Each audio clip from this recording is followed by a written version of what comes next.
मैं हूं पूर्वा कोठारी और स्वागत करती हूं आप सभी का आपके अपने YouTube चैनल चैंपियंस एकेडमी पर। Most expected question general studies की सीरीज का ये पार्ट 9 है। हमारा एक ही मकसद है, अब की बार रेलवे पार। तो चलिए बिना देरी किए वीडियो को स्टार्ट करते हैं। ये रहा आपके सामने पहला प्रश्न। एलिसा परीक्षण निम्नलिखित में से किस बीमारी के दौरान किया जाता है?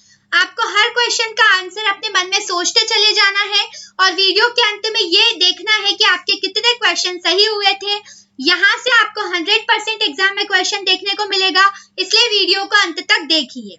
चलिए, आपके सामने 4 ऑप्शन है, टाइफाइड, एड्स, टीबी या उपरोक्त में से कोई नहीं। तो चलिए देख लेते हैं इसका सही आंसर। इसका जो सही आंसर है वो है एड्स। एड्स का जो है अक्सर पूरा फुल फॉर्म पूछ लिया जाता है। तो एड्स का फुल फॉर्म होता है acquired immuno deficiency syndrome, deficiency syndrome. ठीक है, ये नाम आपको याद रखना है क्योंकि अक्सर ये एग्जाम में पूछा जाता है। और एड्स की बीमारी किस वायरस के कारण होती है? तो HIV वायरस के कारण होती है, ये भी आपको याद रखना है।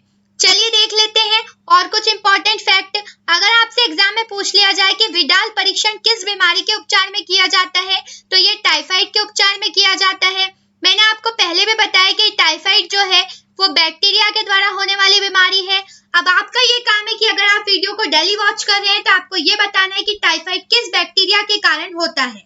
चलिए नेक्स्ट क्वेश्चन है, भारत के राष्ट्रीय ध्वज की लंबाई और चौड़ाई का अनुपात क्या होता है? आपके सामने 4 ऑप्शन है, 2:1, 1:2, 3:2, 2:3। तो चलिए देख लेते हैं इसका सही आंसर। इसका सही आंसर होता है 3:2। अब इस क्वेश्चन को याद रखने में सभी को कठिनाई होती है क्योंकि अक्सर हम अंकों के फेरबदल में उलझ जाते हैं। तो मैं एक ट्रिक के द्वारा इसको बता देती हूँ। यहाँ पर हमने बना लिया हमारे भारत का झंडा, विजय विश्व तिरंगा प्यारा, झंडा ऊंचा रहे हमारा।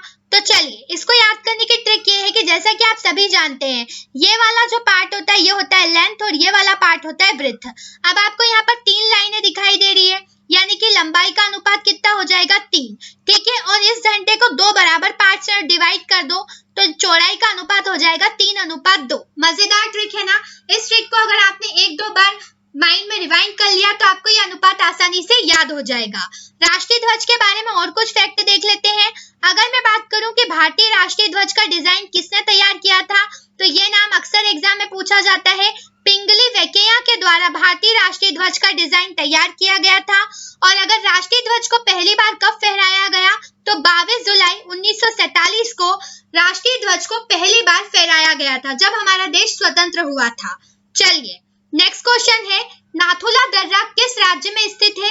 आपके सामने 4 ऑप्शन है, जम्मू कश्मीर, हिमाचल प्रदेश, सिक्किम, उत्तराखंड।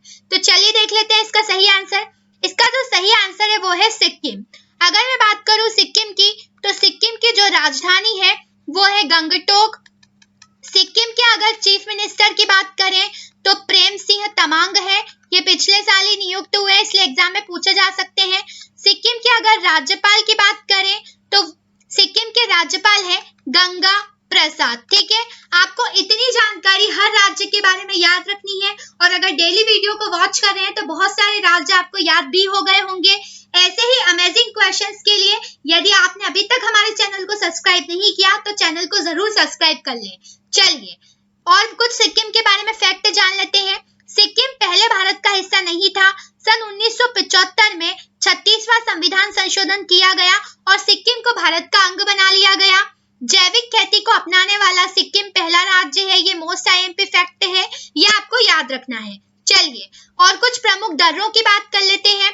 तो सिक्किम की अगर बात करें तो नाथुला दर्रा और जलपला दर्रा, ये दोनों जो है ये सिक्किम में है। ठीक है, अगर हम बात करें अरुणाचल प्रदेश की तो बोमदिला दर्रा और दीफू दर्रा। अगर मैं बात करूं उत्तराखंड की तो नीति, माना और लिपुलेख। लिपुलेख दर्रा इंपॉर्टेंट है, कल भी मैंने बताया था। मान सरोवर यात्रा के लिए लिपुलेख दर्रा का यूज किया जाता है, तो ये आपको याद रखना है। जब हम स्टैटिक जीके के वीडियोस प्रोवाइड आपको करवाएंगे 1-2 दिन में, तो मैं उसमें अलग से भारत के सारे राज्यों के दर्रे डिस्कस करूंगी। अगर आप चाहते हैं कि आपको उस वीडियो का नोटिफिकेशन मिले तो चैनल को सब्सक्राइब जरूर कीजिए। चलिए नेक्स्ट क्वेश्चन है, निम्नलिखित में से बाहर दिल्ली का कौन सा सुल्तान है जिसकी मृत्यु चौगान खेलते हुए हुई थी? अब आपको यहाँ पर चौगान लिखा देख करके कंफ्यूजन हो रहा होगा, तो चौगान का अर्थ होता है पोलो। ठीक है, आपके सामने 4 ऑप्शन है, कुतुबुद्दीन ऐबक, अलाउद्दीन खिलजी, फिरोज शाह तुगलक, गयासुद्दीन तुगलक। तो चलिए देख लेते हैं इसका सही आंसर। इसका जो सही आंसर है वो है कुतुबुद्दीन ऐबक। अगर मैं बात करूं कुतुबुद्दीन ऐबक की, तो कुतुबुद्दीन ऐबक गुलाम वंश का संस्थापक है। ये भी आपको सभी को याद रख लेना है क्योंकि ये क्वेश्चन कई बार एग्जाम में आया है। ठीक है, कुतुबुद्दीन ऐबक ने ही कुतुब मीनार की नींव भी डाली थी। अब और कुछ इंपॉर्टेंट देख लेते हैं। अगर मैं बात करूं मुगल शासक हुमायूं जो कि अकबर के पिता थे, तो इनकी मृत्यु जो थी वो पुस्तकालय की सीढ़ियों से गिरकर हुई थी और उस पुस्तकालय का नाम था शेर मंडल पुस्तकालय। ठीक है, अगर हम बात करें गयासुद्दीन तुगलक की, तो इसकी जो मृत्यु हुई थी वो लकड़ी के महल में दबने से हुई थी। तो तीनों की जो मृत्यु है वो लगातार एग्जाम में पूछी जाती रही, कंफ्यूज नहीं होना, तीनों का अलग अलग सेपरेटली नोट डाउन कर लीजिएगा। चलिए नेक्स्ट क्वेश्चन है, भारतीय संविधान में कौन सा अनुच्छेद प्रेस की स्वतंत्रता से संबंधित है? आपके सामने 4 ऑप्शन है, अनुच्छेद 19, अनुच्छेद 20, अनुच्छेद 21, अनुच्छेद 22। तो चलिए देख लेते हैं इसका सही आंसर। इसका सही आंसर है अनुच्छेद 19। जब मैं स्वतंत्रता के अधिकार की बात करती हूँ, तो स्वतंत्रता का अधिकार जो है वो 19 से 22 तक वर्णित है। 19 से 22 अनुच्छेद में स्वतंत्रता का अधिकार है और अनुच्छेद 19 में विभिन्न तरह की स्वतंत्रताओं को शामिल किया गया, जैसे कि फोन टैपिंग का अधिकार जो है ये भी अनुच्छेद 19 में ही सम्मिलित है। चलिए नेक्स्ट क्वेश्चन है, ह्यूमन डेवलपमेंट इंडेक्स किसके द्वारा जारी किया जाता है?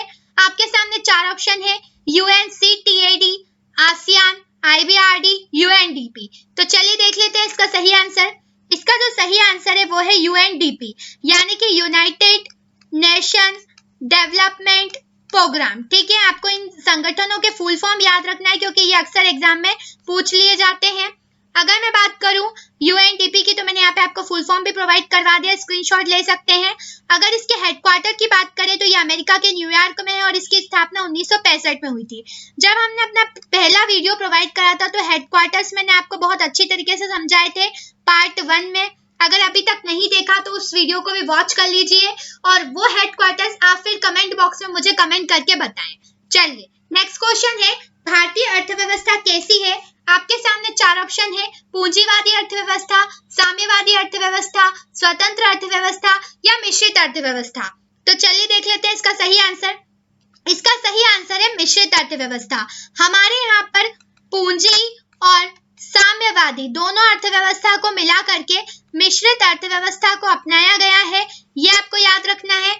और अगर मैं बात करूं, आपसे क्वेश्चन पूछ लिया जाए कि नियोजित अर्थव्यवस्था का जो मॉडल है वो किस पर आधारित है, तो फिर उसका आंसर सही होगा समाजवादी अर्थव्यवस्था। ठीक है, क्लियर है? अगर ये पूछा जाए कि भारत की नियोजित अर्थव्यवस्था किस मॉडल पर आधारित है, तो फिर आपका सही आंसर होगा समाजवादी अर्थव्यवस्था।